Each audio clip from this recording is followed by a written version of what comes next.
Assalomu alaykum qadrli bolajonlarim. Bugun men sizlarga dunyo bolalarining eng sevimli ertaklaridan biri Zolushka ertagini aytib bermoqchiman. Bu ertakni fransuz yozuvchisi Charles Perrault yozgan.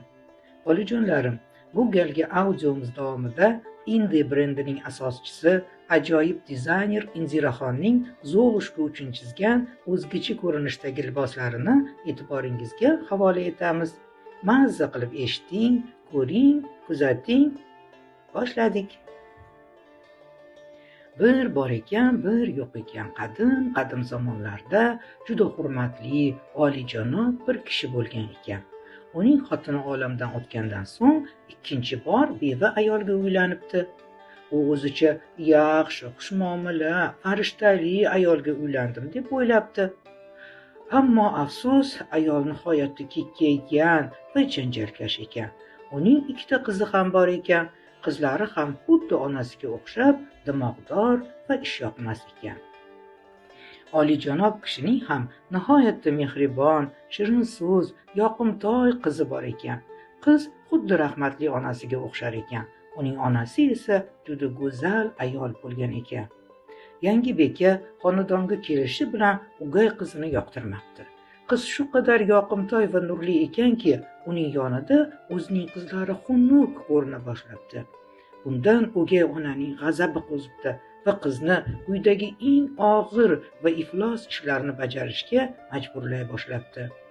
U kun bo'yi qozon tovoqlarni qirtishlab yuvar, zinalarni yaltillatib artar, o'gay onasi va ikki qizining xonalarini chinniday qilib tozalar ekan. Kechalari esa chordoqda, sovuq tom ostida, somon bo'yri ustida uxlarkan.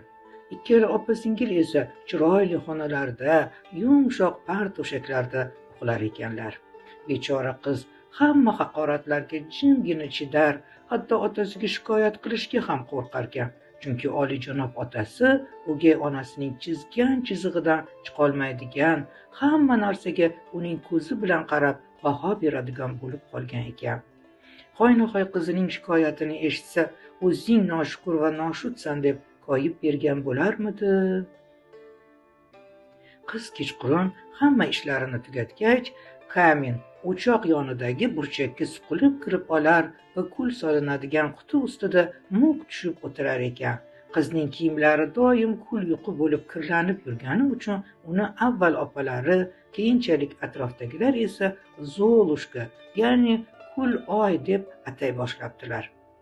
Lekin Zolushka o'zining eski va kir kiyimlarida ham ipak kiyimlarga burkangan opalaridan 100 marta chiroyliroq ekan. Kunlardan bir kuni qirolning o'g'li katta tantanali bazm uyushtirmoqchi bo'libdi. Mamlakatdagi barcha taniqli odamlar qizlari bilan bazmga taklif qilinibdi.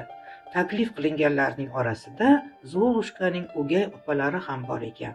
Ular behad xursand bo'lishibdi va o'sha zahoti kiyim tanlashga kirishib ketibdilar. Hammani hayratga soladigan va ayni paytda shahzodaga yoqadigan soch turmaklarini topish haqida tinmay o'ylay boshlashibdi. Bechora Zolushkaning ishlari, tashvishlari avvalgidan-da ko'payib ketibdi. Endi u tinmay opalarining ko'ylaklarini dazmollar, kurmalarini alohida tekislar, yubkalarini kraxmallar ekan. Uyda faqat kiyinish, yashanish haqida gap borarkan. Men ustimga dengiz ortidan olib kelingan qizil baxmal ko'ylagimni va qimmatbaho taqinchoqli shlyapamni kiyaman, derdi to'ng'ich qiz. Men bo'lsam egnimga oddiy ko'ylak kiyaman, ammo ustimdagi yopong'ichimning gullari tilla iplar bilan bezatilgan. Belimdagi kamarda olmos tosh yarqirab turadi. Bunaqasi hech bir boyvachchaxonimda yo'q, der ekan kichik qiz. Onasi-yu qizlari mohir tikuvchilarga-yu mashhur zargarlarga odam yuborishibdi. Opa-singil tinmay Zolushkani yoniga chaqirar, unisi yaxshimi yoki bunisimi? Bunisi chiroylimi yoki bunisimi? deb har bir narsada undan maslahat so'rar ekanlar. Ular nima chiroyliroq ekanini Zolushka yaxshiroq ajratishini bilar, buni sezdirmasalar-da uning nozik didiga ishonar ekanlar. Zolushka oyna qarshisida opalarining sochini turmaklayotganida, Zolushka, rostini aytgin, sen ham qirollik bazmiga borishni xohlarmiding deb so'rashibdi. Voy, nimalar deyapsizlar? Ustimdan kulyapsizlarmi? meni bu kiyimlarim bilan hatto saroyga ham kirishishmaydi-ku. Juda to'g'ri. Agar bunday isqirt odam bazmga borib qolsa bormi, rosa kulgi bo'lardi, debdi kichik qiz. Zolushkaning o'rnida boshqa qiz bo'lganida bunday gaplar uchun opalarining sochlarini xunukroq turmaklagan bo'lardi. Ammo Zolushka juda oliyjanob qiz bo'lgani uchun chin dildan opalarining sochlarini chiroyli chiqarishga harakat qilardi. Bazmga 2 kun qolganida opa-singil shu darajada hayajonlanishdiki, hatto tomoqlaridan ovqat ham o'tmay qoldi. Ular bir daqiqa ham ko'zgu qarshisidan nari ketmas, xushbichim ko'rinish uchun belboqlarini qattiqroq, yanada qattiqroq bog'lardilar. Va nihoyat uzoq kutilgan kun ham yetib keldi. O'gay onasi va opalari yal yonib qirollik bazmiga jo'nab ketishdi. Zolushka ularning ortidan uzoq qarab qoldi. Faytun muyulishda ko'rinmay qolganida u qo'llari bilan yuzini berkitib, achchiq yig'lab yubordi. Xuddi shu payt uning tutingan onasi kelib qoldi va "Bolajonim, senga nima bo'ldi?" dedi. Lekin Zolushka shu darajada ezilib yig'lar ediki, darhol javob bera olmadi. "Seni ham bazmga borging kelyapti, to'g'rimi?" dedi tutingan onasi. Bu ayol pari, sehrgar edi. U odamlarning faqatgina gaplarini emas, balki nima deb o'ylayotganlarini ham bilar edi. "To'g'ri, borgim kelyapti", debdi xo'rsinib Zolushka. "Yaxshi, faqat sen aqlli qiz bo'lib aytganlarimni qilsang, bugun saroyga borishingga yordam beraman", debdi pari. "Xo'p bo'ladi, hamma aytganingizni qilaman", debdi Zolushka. "Unday bo'lsa, tezda borib, tomorqadan menga katta oshqovoq olib kel", debdi pari. Zolushka yugurib borib tomorqadan eng yirik oshqovoqni tanlab olib kelibdi. Oddiygina oshqovoq qirollik bazmiga borishimga qanday yordam berishi mumkin deb o'ylabdi-yu, ammo so'rashga jur'at etmabdi. Pari ona bir so'z demay qovoqni kesib, ichini pichoq bilan tozalabdi. Qovoqning sap-sariq qobig'iga sehrli tayoqchasini tegizibdi. Shu zahotiyoq u tomidan to g'ildiraklarigacha yaraqlagan faytunga aylanib qolibdi. Shundan so'ng pari Zolushkani hujraxonaga sichqon tushadigan qopqon qutini olib kelishga buyuribdi. Vaqtga qarshi qutiga rosa ko'p sichqon tushgan ekan. "Quti eshigini ochib, sichqonlarni birma-bir chiqar", debdi pari. Zolushka shunday qilibdi. Sichqonlar qopqondan chiqishi bilan pari ularga sehrli tayoqchasini tegizar, shunda oddiygina kulrang sichqonlar baquvvat kulrang otlarga aylanib qolar ekan. Bir daqiqa o'tar o'tmay Zolushkaning yonida 6 ta kumush jabduqli ot qo'shilgan ajoyib faytun paydo bo'libdi. "Endi faqat izvoshchi yetishmaydi. Nima qilamiz?" o'ylanib qolibdi pari. "Kalamush qopqoniga qarab ko'rsakchi, balki kalamush izvoshchi bo'lishga mos kelar." "To'g'ri aytyapsan, yugur, qarab ko'r", debdi pari. Zolushka yugurib borib qarasa, xayriyat qopqonga birato'la 3 ta katta kalamush tushgan ekan. Sehrgar ona ularning orasidan eng baquvvat mo'ylovdor kalamushni tanlab, unga sehrli tayoqchasini tegizibdi. Kalamush o'sha zahoti semiz, shop mo'ylovli izvoshchiga aylanib qolibdi. Uning shop mo'ylovi shu darajada ajoyib ekanki, agar qirollikning bosh izvoshchisi ko'rganida bormi, rosa havas qilgan bo'lardi. Endi bog'ga borgan. Qumlar uyumida chelak turibdi. Uning ortida 6 ta kaltakesak yotibdi. "Ularni olib kel."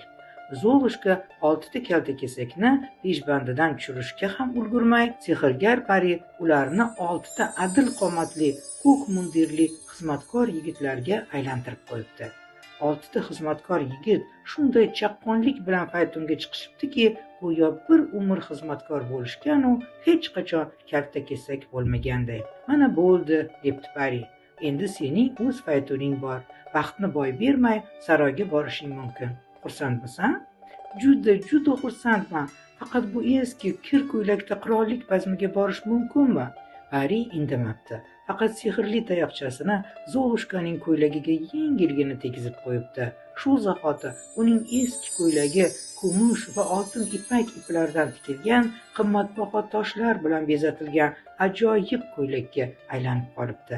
Parining so'nggi sovg'asi hech bir qizning 7 uxlab tushiga kirmagan sof billurdan yasalgan tuflicha bo'libdi. Zolushka ketishga chog'lanib, faytunga o'tirgach, sehrgar ona unga jiddiy va qat'iy ohangda uyga soat 12gacha qaytishini tayinlabdi. Aks holda soat 12dan 1 daqiqa o'tishi bilan arava yana qovoqqa, otlar sichqonga, xizmatkorlar kaltakesakka, chiroyli ko'ylaklaring eski kiyimga aylanib qoladi deb ogohlantiribdi. Xavotir olmang, kechga qolmayman, debdi Zolushka. U hayajondan, quvonchdan o'zini yo'qotar darajada saroy tomonga jo'nab ketibdi. Bazmga go'zal, ammo hech kim tanimaydigan noma'lum malika kelgani haqida xabar bir zumda saroyga tarqalibdi. Buni eshitgan shahzoda uni kutib olish uchun shoshilib tashqariga chiqibdi. Faytundan tushishiga yordam beribdi. Qirol, qirolicha va mehmonlar bilan to'la zalga boshlab kiribdi. Zal suv qo'ygandek bir zum jim bo'lib qolibdi. Musiqachilar musiqa chalishdan, raqs tushayotganlar o'ynashdan to'xtab, hamma noma'lum malikaga mahliyo bo'lib qarab qolibdi. Shahzoda go'zal malikani eng hurmatli mehmonlarga ajratilgan joyga o'tkazibdi. Musiqa chalinishi bilan uning yoniga kelib raqsga taklif qilibdi. Qiz shunday yengil va nazokat bilan raqs tushibdiki, atrofdagilar avvalgidan ham ko'proq maftun bo'lishibdi. Raqs tugagandan keyin ham shahzoda uning yonidan 1 daqiqa ham nari ketmabdi. U shunday xushmuomala, mehribon ediki, shunday yoqimli narsalar haqida gapirardiki, Zolushka dunyodagi hamma narsani, hatto vaqtida ketishi zarurligini ham butunlay unutib qo'yibdi. Faqat soat yarim tun bo'lgani haqida zang urganidagina eslabdi va o'rnidan turas solib, ohudan ham tezroq yugurib qochib ketibdi. Shahzoda uning ortidan yuguribdi, ammo qiz bir zumda ko'zdan yo'qolibdi. Faqat zinapoyada qizning oyog'idan tushib qolgan jajjigina billur tuflicha turardi. Shahzoda asta engashib, ehtiyotlik bilan uni qo'liga olibdi va mulozimlariga kimdir bu go'zal malikani qaysi tomonga ketganini ko'rmadimikin, surishtirib ko'ringlar, deb topshiriq beribdi. Lekin hech kim hech qanday malikani ko'rmabdi. Oradan bir necha kun o'tgach, qirolning buyrug'i e'lon qilinibdi. Qaysi qizning oyog'iga mana shu billur tufli to'g'ri kelsa, o'sha qizga shahzoda uylanadi. Albatta, billur tuflini avval malikalarga, so'ng yuqori tabaqa vakillarining qizlariga, so'ngra saroy xonimlariga kiydirib ko'rishibdi. Hammasi bekor. Billur tufli hech kimga to'g'ri kelmabdi. Lekin shunga qaramay saroy xizmatkorlari qizlarga billur tuflichani kiydirib ko'rishda davom etaveribdilar. Va nihoyat Zolushkaning opalariga ham navbat yetib kelibdi. Ular kichkinagina billur tuflichani o'zlarining katta, besunaqay oyoqlariga kiygizishga shu darajada qattiq tirishibdilarki, asti qo'yaverasiz. Zolushka esa tuflichaga ko'zi tushishi bilan uni tanibdi. Opalarining behuda urinishayotganlarini kulimsirab qarab turibdi. So'ngra, men ham kiyib ko'ray, balki menga to'g'ri kelar, debdi. Opalari masxaralab, ustidan iqtizo bilan kula boshlashibdi. Lekin tuflini olib kelgan saroy xodimi, men bu tuflini shahardagi barcha qizlarga kiydirib ko'rish haqida buyruq olganman. Marhamat, kiyib ko'ring, deb tuflichani Zolushkaga uzatibdi. Zolushka kursiga o'tirib, billur tuflini kiyibdi. Tufli oyog'iga lop-loyiq kelibdi. Opalari hayratdan qotib qolishibdi. Zolushka cho'ntagidan shunday tuflining ikkinchi poyini olib, bir og'iz gapirmay boshqa oyog'iga kiyganida esa hayratdan og'izlari lang ochilib qolibdi. Xuddi shu daqiqada eshik ochilib, xonaga sehrgar pari Zolushkaning tutingan onasi kirib kelibdi. Sehrli tayoqchasini Zolushkaning eski ko'ylagiga tegizgan ekan, u avvalgidan ham serxasham, chiroyli ko'ylakka aylanib qolibdi. Shundagina opalari saroyda o'zlari ko'rgan sohibjamol malika kim ekanligini bilibdilar. Zolushkaning oyog'iga yiqilib, unga ko'rsatgan barcha zulmlari uchun yolvorib kechirim so'rabdilar. Zolushka ularni kechiribdi, chunki uning faqatgina chehrasi emas, balki qalbi ham go'zal ekan. Yuzlaridan nur yog'ilib turgan go'zal qizni ko'rgan yosh shahzoda uni avvalgidan-da qattiqroq sevib qolibdi. Bir necha kundan so'ng shodlik, quvonchlarga to'liq dabdabali to'y bo'libdi. Ular uzoq va baxtli umr kechirib, murod va maqsadlariga yetibdilar. Aziz bolajonlarim, ertak sizlarga yoqdimi? Indi brendi tomonidan Zolushka uchun chizilgan liboslarchi menga ham juda yoqdi. Chunki milliy atlas va adraslarimizdan did bilan tayyorlangan ko'ylaklar har qanday malikaga go'zallik va latofat baxsh etadi. Indiraxonga ajoyib liboslar uchun tashakkurlarimizni bildiramiz. Bolajonlarimiz, xayrlashishdan oldin kanalimizga a'zo bo'lib, like tugmachasini bosib qo'yishni unutmang. Omon bo'ling.